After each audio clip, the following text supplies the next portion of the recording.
Halo guys, balik lagi di channel Bang Gendul. Ntar misalkan kalian pengen nyobain custom ROM ini, kalian buat jaga-jaga aja ini ya. Ini buat jaga-jaga, bukan berarti aku menuduh, tapi buat jaga-jaga. Sebaiknya nanti misalkan kalian install custom ROM ini, kalian flash juga disable for encrypt alias DFE ya. Itu buat jaga-jaga, siapa tahu ROM-nya encrypted ya, biar kalian nggak terkena enkripsi. Jadi buat jaga-jaga aja, sebelum reboot sistem kalian flash juga disable for encrypt, karena di sini nggak ada changelognya ya. Jadi kalian bisa baca-baca dulu di bagian sini. Kenapa aku bilang flash juga disable for encrypt? Karena di sini ada yang nanya encrypted, ada yang bales yes, walaupun itu RG atau bukan nggak tahu aku. Dan kalian ntar juga harus baca-baca juga di situ biar dapat info yang lebih jelas ya. Di menu network dan internet ini kalau aku cek hotspot dan tetheringnya di sini sudah support buat tethering VPN ya. Kemudian di menu baterai sebenarnya ada baterai saver dan performance, cuman nggak ada thermalnya.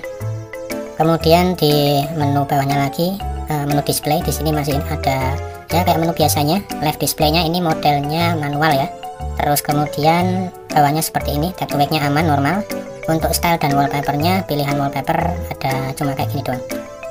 Di menu storage kita cek sistem kebaca 1,4 GB, bukan 10 GB tapi 1,4. Aku nggak tahu sebabnya gimana kok bisa kayak gini. Terus kemudian di menu security aku cek pin, fingerprint aman, flash unlock, APP locker, smart lock juga ada. Ada menu sistem ya, untuk bahasanya di sini ada bahasa Indonesia juga. Terus ada CR Droid setting, di bagian sini kalian bisa atur status bar, quick setting, lock screen, navigasi dan seterusnya. Di bagian status bar ini seperti biasa kalian bisa atur status bar ikonnya yang mau dimunculin di status bar apa aja. Kemudian jamnya bisa ditaruh di tengah atau di pinggir, atau malah di hidden sekalian juga bisa. Kemudian ada traffic indicator, kemudian ada logo-logo kayak gitu. Di bawahnya seperti ini ya menu-menunya. Terus kemudian di sebelahnya ada quick setting, kalian bisa atur jumlah kolom dan barisnya di sini. Kemudian di bawahnya kalian juga bisa munculin data penggunaan internetnya. Kemudian baterai estimasinya di sini juga ada ya. Kemudian di bawahnya menu-menu seperti ini ya, kalian bisa aktifin juga ada running services, shortcutnya di bagian bawahnya quick setting itu juga bisa. Kemudian di bagian lock screen menu-menunya seperti ini ya, tap to sleep-nya aman, ada beberapa menu di bagian tap to ini ya, tap to wake, tap to sleep dan sebagainya, itu ada 3 atau 4 itu banyak banget. Terus kemudian untuk navigasi kalian bisa aktifin juga di sini ya. Kemudian untuk sistem gesturnya ada menu tombol juga, ada sebelahnya lagi ada menu button. Kalian bisa aktifin advance restart ya, biar nanti ketika kalian tekan tombol power itu ada pilihan powernya di sini ya. Mau restartnya ini ada pilihan lagi, mau ke sistem recovery atau ke bootloader. Kemudian ada user interface, di bagian ini kalian bisa pilih-pilih jenis atau style iconnya. Terus kemudian navibar stylenya seperti apa. Kemudian walaupun nggak banyak ya masih bisa kita ubah-ubah. Nah, ini dia icon-iconnya juga. Terus untuk notifikasi menunya seperti ini, bagian ini saya aku biarin aja. Terus ada menu sound, ada pulse juga, kalian bisa atur di sini. Buat yang suka nampilin pulse, aku sih nggak suka ya. Jadi, tapi untuk pulse biasanya sih nggak ada masalah ya. Terus ada miscellaneous, di bagian ini bisa nunjukin show CPU infonya. Kemudian ada gaming modenya juga.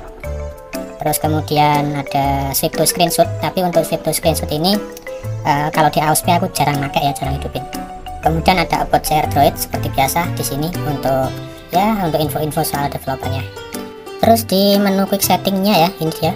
Aku setting 2 baris 5 kolom seperti biasa. Ada screen recorder yang sekarang lagi aku pakai. Hasil suaranya ya seperti ini. Kemudian di bawahnya masih ada menu-menu lain, tapi ada fitur-fitur lain. Tapi aku biarin aja seperti ini ya. Sudah aku pilih sih sebagian di atas. Di sini untuk hotspot dan tetheringnya bisa aktif ketiga-tiganya berbarengan bisa. Ada night light, ini berfungsi normal, mungkin di kalian nggak ada perubahan tapi ini berfungsi normal guys. Terus ada dark time seperti biasa, ada miss sound. Terus di menu recent aplikasi ada tombol-tombol ya, clear all, jadi nggak usah geser ke ujung dulu kalau mau clear all. Ada tombol share juga, ada tombol screenshot. Untuk menunya seperti ini, split screen, free from. Terus untuk menu panggilan di sini bisa buat merekam obrolan saat kita nelpon apa enggak. Aku cek dulu ya. Oke, ternyata ada ya, jadi ya aman lah.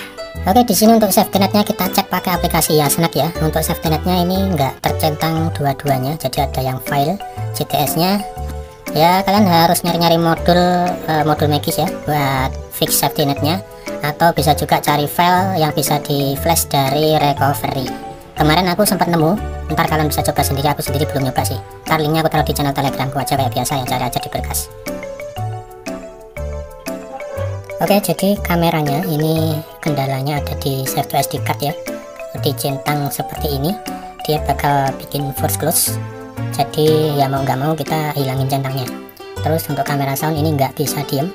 Untuk timestamp sama watermark ini muncul normal. Terus nggak ada fingerprint shooter.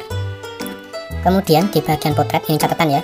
Bagian potret ini cahayanya harus cukup biar blurnya itu berjalan ya atau bekerja. Soalnya kalau penerangannya itu kurang, dia nggak bisa ngeblur. Kalau untuk square panorama ini normal. Kemudian di bagian video ke menu setting lagi. Bagian ini untuk video kualitinya 4K 60 fps, nggak ada image stabilization-nya ya. Terus kemudian di bagian timelapse sama slow motion ini normal. Oke, jadi di sini kernelnya sudah aku ganti pakai kernel yang support KSU karena aku berusaha untuk menghindari Magis ya. Ya berusaha untuk nggak pakai Magis, kecuali kalau memang mengharuskan pakai Magis ya pakai Magis. Tapi aku usahain nggak pakai Magis. Kernelnya ini, dan ini nggak tahu Linuxnya enforcing apa permissive.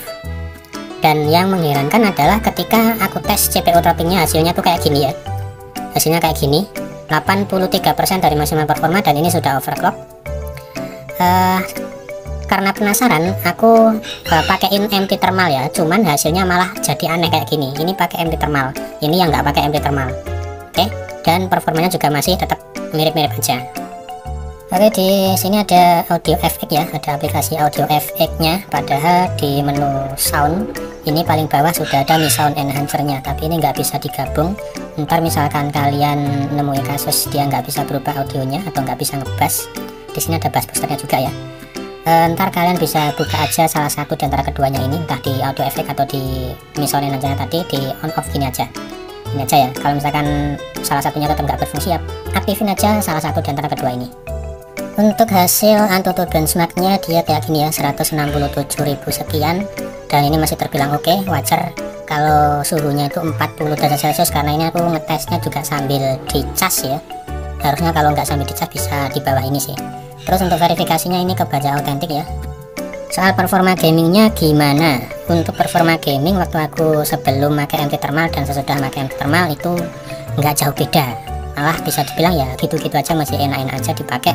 Kalau dibandingin sama COS yang di video sebelumnya agak beda ya. Kalau di COS itu enteng banget, kalau di sini tuh enak, tapi menurutku agak berat dikit ya. Kalian bisa tes aja sendiri biar lebih paham soal perbedaannya. Oke, kita aja dulu, bye bye.